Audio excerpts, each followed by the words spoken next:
A energia elétrica, ela está em todo lugar, movendo o nosso dia a dia. Mas por trás de toda essa conveniência, existe um perigo real, um risco que muita gente nem percebe. Para se ter uma ideia, todo santo ano a gente vê milhares de acidentes de trabalho com eletricidade aqui no Brasil. E olha, isso não é só um número numa planilha não. Cada um desses acidentes representa uma vida, uma família, um futuro que foi drasticamente alterado. E bem no meio da luta para evitar essas tragédias, a gente tem a NR10. Hoje a gente vai mergulhar fundo numa parte dela que muita gente passa batido, mas que na verdade é o verdadeiro coração da segurança elétrica, as disposições finais. Olá! É muito comum, né? A gente pega uma norma para ler e vai direto para o recheio, para as regras técnicas e pula aquele finalzinho. Muita gente acha que ali só tem burocracia, coisas sem importância. Mas quando a gente fala da NR10, a história é completamente diferente. As disposições finais são, na verdade, o motor que faz a norma funcionar de verdade. É ali que está definido quem tem poder, quem tem responsabilidade e como as regras finalmente saem do papel e vão proteger as pessoas no mundo real. Então, vamos direto ao ponto. Essas regras não são um mero detalhe, um rodapé. Elas são a fundação de tudo. É o que transforma uma lista gigante de exigências técnicas em uma cultura de segurança que funciona de verdade, com direitos e deveres claros que, quando são levados a sério, salvam vidas. Simples assim. E para começar, a gente vai falar de dois conceitos super poderosos que estão nessa base. O primeiro é sobre dar poder para o trabalhador, colocar na mão dele uma ferramenta de autoproteção que é fundamental. E o segundo faz a empresa olhar para fora, para muito além dos seus próprios muros, obrigando ela a cuidar de riscos que vêm de outros lugares. Agora, olha que interessante. A primeira coisa que chama atenção aqui é essa palavra enorme. Revogado. Dá até um susto, né? Parece que tiraram um direito, que foi um passo para trás. Mas a realidade é justamente o contrário. O famoso direito de recusa não acabou. Na verdade, ele foi promovido. Ele saiu da NR10 para ser fortalecido lá na NR01, que é a norma mãe da segurança. E qual o resultado disso? O direito de recusa deixou de ser algo só do setor elétrico e virou um direito universal para todo trabalhador no Brasil, não importa a área. Ou seja, não foi uma perda, foi um upgrade, uma evolução muito inteligente da nossa legislação. E é aqui que está a beleza da coisa. Pensa no eletricista. Ele está lá, sobe no poste e, de repente, percebe que o cinto de segurança está com uma rachadura. Ou ele vai acessar um painel e vê que o andaime está balançando, está instável. Ele não precisa pedir permissão para ninguém para se proteger. A norma dá a ele o poder e, mais, o dever de parar tudo na hora, se afastar do perigo e avisar o chefe. Isso, sim, é dar poder real para o trabalhador. Do mesmo jeito que a norma protege o trabalhador dos riscos internos, ela também força a empresa a olhar para fora.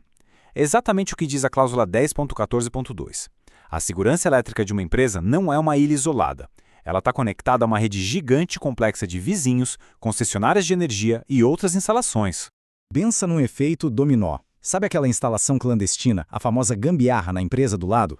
Ela pode causar uma sobretensão que viaja pela rede e queima os equipamentos da sua empresa. Ou então, um sistema de para-raios mal feito ali perto pode falhar e colocar todo mundo em perigo. A mensagem da NR10 é cristalina. Segurança não tem portão, não tem fronteira. A empresa tem o dever legal de ficar de olho, controlar e, se for preciso, denunciar esses riscos que vêm de fora. É uma mudança de mentalidade, de apagar incêndio para evitar que o fogo comece.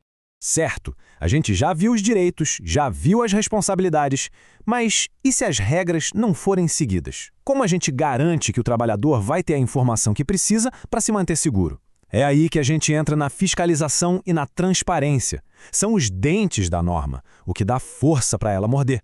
O processo que está lá na cláusula 10.14.3 é bem direto. Se uma empresa desrespeita a NR10, o Ministério do Trabalho e Emprego entra em campo. E a ferramenta que eles usam é a NR3, que fala sobre embargos e interdições.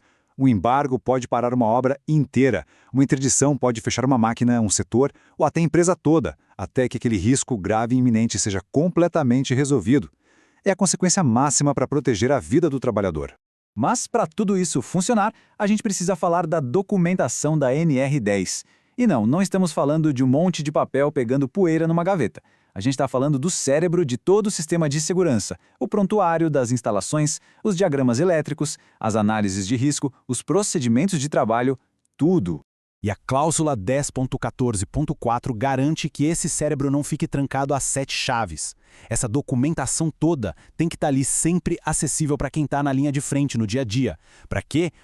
Para um eletricista poder checar um diagrama antes de uma manobra perigosa, ou para ele ver o último relatório de inspeção de um equipamento. Porque na área elétrica, um palpite errado pode ser fatal. Ter acesso a esses documentos não é um luxo, é uma ferramenta de sobrevivência. E olha só, de novo a palavra revogado. Assim como aconteceu com o direito de recusa, a cláusula que falava sobre mostrar os documentos para os fiscais também foi revogada. E o motivo é o mesmo. Não é que a obrigação sumiu, ela só foi otimizada. Essa responsabilidade foi movida para outras normas gerais para padronizar tudo e deixar o trabalho de fiscalização mais rápido e coeso. O sistema todo ficou mais eficiente. Bom, agora que a gente já entendeu os direitos, os deveres e a fiscalização, falta só uma pecinha nesse quebra-cabeça. Onde é que tudo isso se aplica? Toda norma tem um limite, né? E a última disposição final da NR10 serve exatamente para desenhar essa linha na areia. A regra é super clara, não deixa dúvida. A NR10, com toda aquela complexidade e rigor, não vale para instalações elétricas que são alimentadas pelo que a gente chama de extra baixa tensão. Tá, mas o que é isso na prática?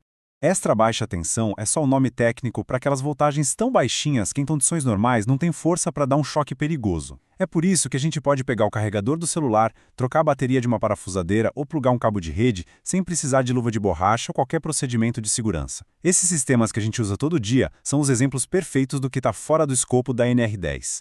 Chegando ao fim dessa análise, fica muito claro que as disposições finais não são um ponto final.